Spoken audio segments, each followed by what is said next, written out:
தானே உறவு. எங்க அப்பா பிரம்மா. சரி. எங்க அப்பாவோட புள்ள என்ன? சரி. அப்பா மய உறவு எங்களுக்கு. சரி இருந்து போடுங்க. இல்லையா? ஆமா. எங்க அம்மா கலைவாணி. உங்க அம்மா நங்கை மோகினி. அப்ப நங்கை மோகினிங்கிறது உங்க அம்மா. என்னுடைய அம்மா. அப்ப தாய் மகள்ங்கிற உறவு இருக்கு. ஆமா. என்னுடைய தாய் கலைவாணி.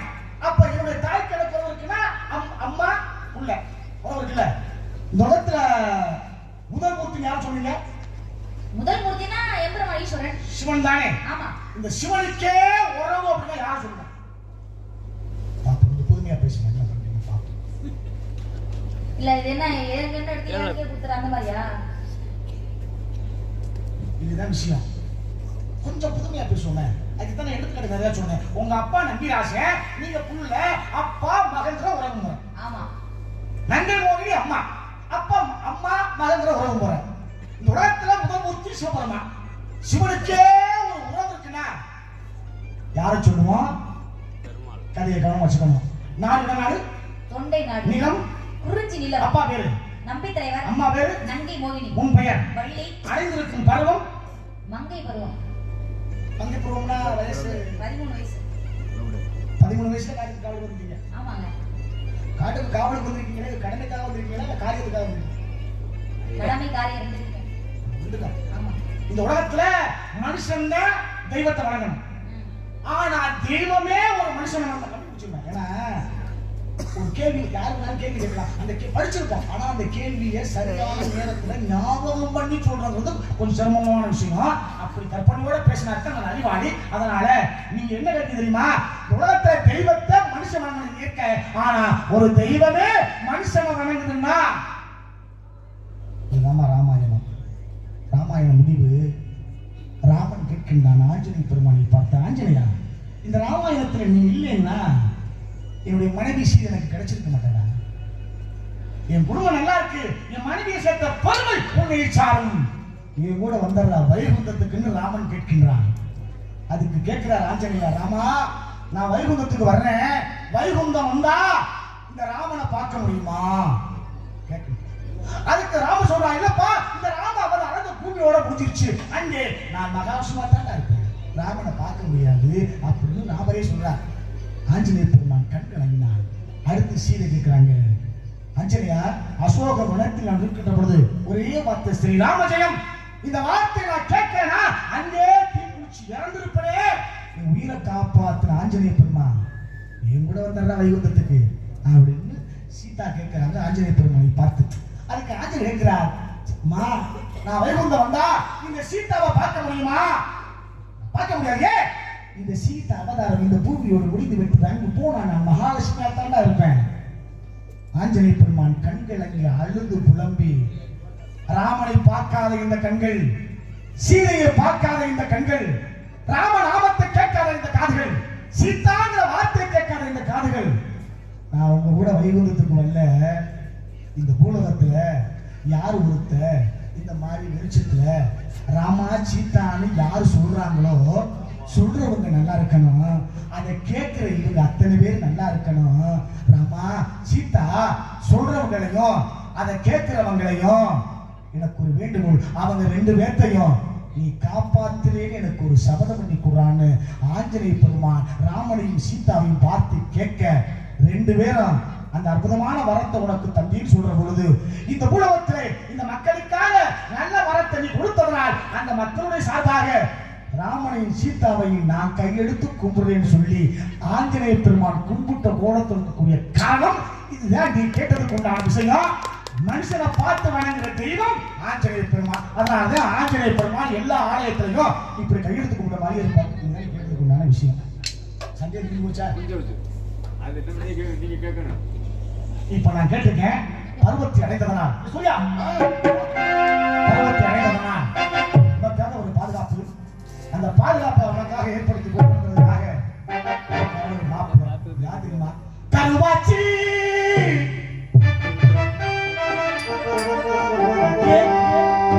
கருவாச்சி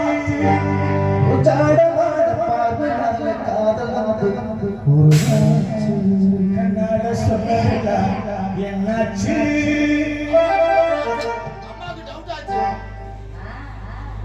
இப்ப என்னன்னா இந்த உலகத்திலேயே மிக மேன்மையான உறவு அப்படின்னா தாய் தந்தையர்கள் உறவை விட மேன்மையான உறவு அப்படின்னா அது நட்பு உறவை தான் சொல்லுவோம் நம்ம. இந்த உலகத்திலே தாய் தந்தையர்கள் உறவை விட மேன்மையான உறவு அப்படின்னா அது நட்பு உறவை தான் சொல்றோம். இப்ப யுகம் என்பது 4 யுகங்கள் இருக்கு. 4 யுகம் இருந்தாலும் கூட ஒவ்வொரு மனிதனுக்கும் ஜாதி மத பேதம் அப்படின்னு இந்த ஜாதி மதம்ன்ற உள்ள கண்டிப்பா பிரிச்சிருப்பாங்க. அப்படி பிரிச்சதுனால இப்ப இந்து மதம் எடுத்துக்க போனோம் அப்படின்னா பகவத்கீதைன்னு ஒரு நூலை கொடுப்பாங்க. ஒவ்வொரு வீட்ல இருக்கணும். கிறிஸ்தவ மதம்னு ஒரு மதத்தை எடுத்துக்க போனோம் அப்படின்னா பைபிள்னு ஒரு நூலை கொடுப்பாங்க. எல்லா வீட்லயும் வச்சிருப்பாங்க. இஸ்லாமியர்கள் அப்படின்னு ஒரு மதத்துக்கு எடுத்துக்க போனோம்னா திருக்குர்ஆன் என்று சொல்லக்கூடிய ஒரு நூலை கொடுப்பாங்க. அவங்க அவசியம் வச்சிருப்பாங்க. ஆனா இந்த உலகத்திற்கே புதுமறையான ஒரே ஒரு நூல் என்ன அப்படின்னா அதுதான் உலக பொதுமறை என்று சொல்லக்கூடிய திருக்குறள். அப்பேற்பட்ட திருக்குறள் கடுகை துளைத்து 7 கடலை புகட்டி குறுகத் தெரித்த குறள். அடவை துளைத்து 7 கடலை புகட்டி குறுகத் தெரித்த குறள். ஒரு கடுகை துளைச்சு 7 கடலை புகட்டி குறுகத் தெரித்த குறள். அப்படின்னா ஒரு கடுகுக்குள்ள ஒரு சீர் வந்து 7 கடலுக்கு சமம். ஒரு சீர் ஒரு கடலுக்கு சமமானது. 7 சீர் 7 கடலுக்கு சமமானது அப்படின்னு சொல்றாங்க. அப்ப ஒரு குறளே வந்து அவ்வளவு சிறமை அவ்வளவு பழமை வாய்ந்தது அப்படின்னா அப்ப 1330 குறள் 133 அதிகாரம். இப்படி இருக்கும் பொழுது ஒவ்வொரு அதிகாரத்திற்கும் 133 ஒரு அதிகாரத்துக்கு 10 பாட்டு. 133 அதிகாரத்துக்கு 1330 திருக்குறள். இந்த 1330 திருக்குறள்ல அம்மாவுக்காக ஒரு குறள்ல நல்ல சிறப்பு ஒரு அதிகாரம் பாடல. அம்மாவுக்காக ஒரு அதிகாரம் பாடல. அப்பாவுக்காக ஒரு அதிகாரம் பாடல. சொந்த மதத்துக்காக ஒரு அதிகாரம் பாடல. ஆனா நட்புக்காக மட்டுமே 5 அதிகாரங்களை வகுத்துள்ளார் தெய்வப்புலவர் திருவள்ளுவர். பழைமை, தீ நட்பு, கூடாத நட்பு, நட்பு நட்பு ஆராய்தல் என்று சொல்ற 5 வகையான அதிகாரங்களை தெய்வப்புலவர் திருவள்ளுவர் வகுத்திருக்கார். அப்படி திருவள்ளுவர் வகுத்திருக்கார் அப்படின்னா நட்பு உறவுக்கு மேன்மைப்படுத்தி அனுப்பிருக்கார். ஆனா அந்த உறவை எல்லாம் விட சிவபெருமானுக்கு கிடைச்ச ஒரு உறவு அப்படின்னா தங்கை என்று சொல்லக்கூடிய ஒரு உறவு. என்னமா? தங்கை என்று சொல்லக்கூடிய ஒரு உறவு. இந்த விஷயத்தை நான் ஏன் உங்களுக்கு கேட்க தெரியுமா? நான் சம்மதம் இல்லாம பேச மாட்டேன். இப்ப நீ பருவத்தை அடைஞ்சிட்டேன்னு நான் சொன்ன உடனே உனக்காக ஒரு பாதுகாப்பை ஏற்படுத்தணும்னு நான் சொன்னேன். அப்படிதானே? அப்ப அது ஒரு உறவு தானே? உனக்கு ஒரு கல்யாணத்தை பண்ணி வைக்கணும்னா நான் என்ன பண்ண ஒரு மாப்பிளைய பார்க்கணும். அப்ப சம்மதப்படுத்தணும். அப்ப உறவை சேர்க்கணும். அப்படி சேர்த்தாதானே பெருமை. அதனாலே இந்த உறவுக்கு உண்டான விஷயத்தை நான் உங்களை கேட்டேன். ஆனா நான் பார்த்த உறவு யார் தெரியுமா?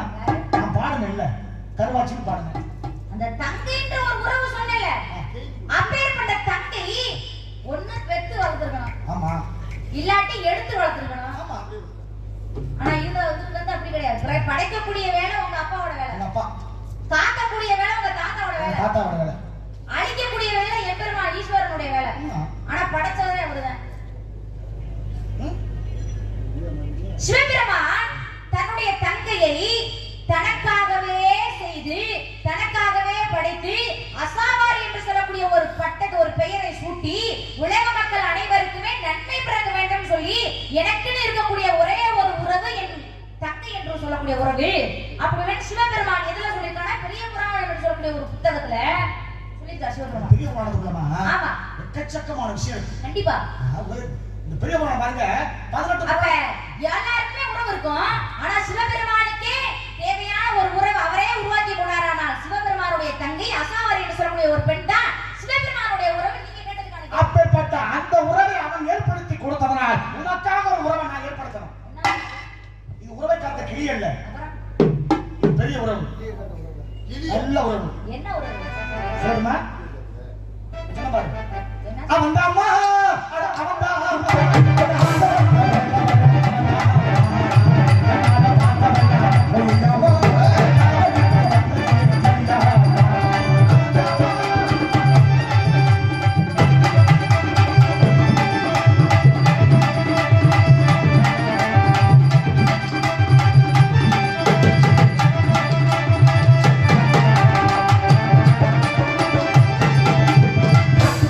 I was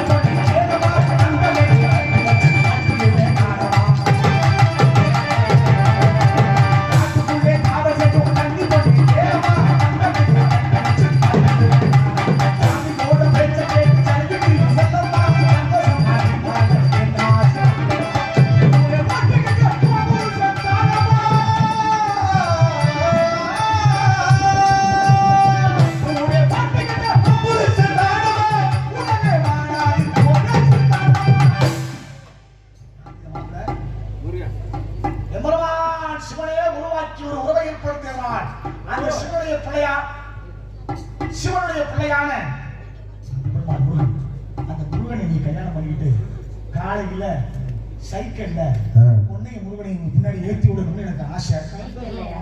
காலை யாத்திரை அதானமா? சைக்கிள் யாத்திரை தானே? அதனால அவங்க கூடவே அனுப்பி விட்டுருவோம். ஒரு உறவை ஒன்று ஏற்படுத்தி மேட்டுப்பட்டியில அப்படின்னு நான் நினைக்கிறேன். பிறப்பித்தோன் கற்பித்தோன் மனமுடித்தோன் அண்ணன் தந்தோன் ஆபத்துக்கு வருவீன்னு 5 வகையான தந்தை இருக்காங்க. ஒண்ணே நீங்க எனக்கு உறவு ஏற்படுத்தி கொடுக்கறதாங்க, நீங்க எனக்கு அப்பாவா இருக்கணும். சரி. நீங்க எந்த வகையில எனக்கு அப்பாவா இருக்கீங்க? நீங்க வந்து இப்ப உறவு ஏற்படுத்தி கொடுக்குறீங்க. ஒண்ணுல தேராவது மேட்டுப்பட்டில ஒரு பொண்ணு இருக்கு. என்னது? அட ஒரு பொண்ணு இருக்கியா? சரி. சூர்யாங்கற ஒரு பையனுக்கு கட்டி கொடுக்கணும். ஐயா என்ன விட்டுங்க, நான் கரெக்ட்டா பையன் என்ன விட்டுங்க.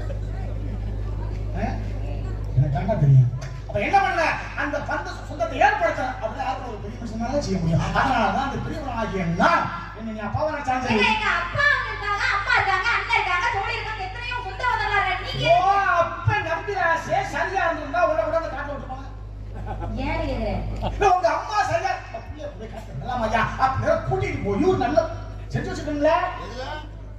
அந்த அப்பாவும் செய்யல, அந்த அம்மாவும் செய்யல. அதான் நான் செய்யணும். அவர் வந்து அங்க நிக்கிறதுனால மலையாண்டி முருகனை தான் பார்த்து வந்தவரே.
நெல்லுக்கு நண்டோட கரும்புக்கு ஏரோட வாழை பண்டியோட தென்னைக்கு தேரோட இவ்வளவு தூரம் இடைவெளி இருக்க வேண்டும் என்பது கணக்கு.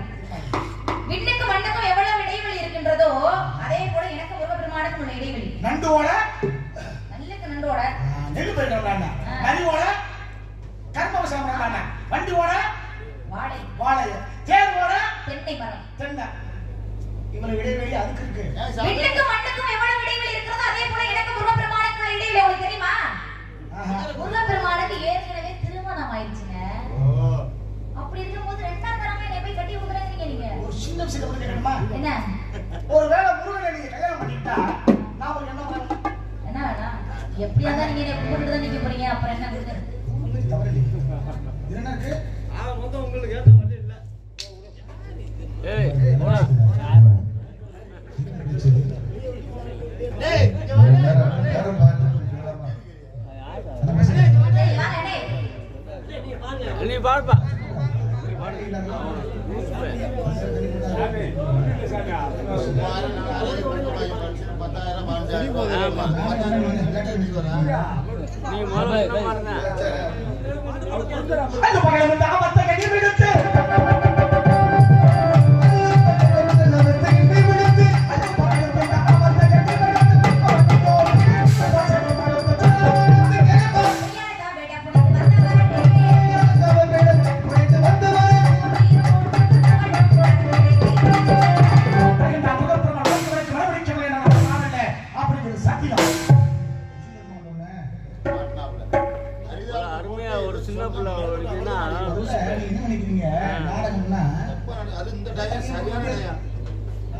நாடகம்னா ஆரம்பிச்சு முடிகிற வரைக்கும் நாயன சுத்தமா இருக்கணும். அப்படி சுத்தமா இருந்தா நீங்க நாடகத்துக்கு பேர் இல்லைன்னு எவ்வளவு சொல்லுறது ஒரு புரிசனம் இல்ல சொல்லுங்களா? இன்னைக்கு அபிதான சிந்தாமணிங்கிற நூல் 2600 ரூபாய். தெரிந்த புராணம் தெரியாத கரைக்கு ஒரே ஒரு பருவம் மட்டும் 780 ரூபாய். இல்ல அப்படி இல்ல, அவங்களுக்கு அது மாதிரி தெரியாது. அவருக்கு என்ன தெரியும்?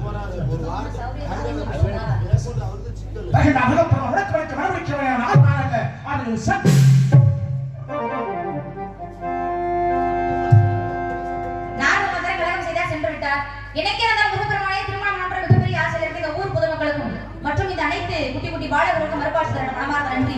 நன்றி கலந்த வணக்கம் வணக்கம் வணக்கம். நன்றி.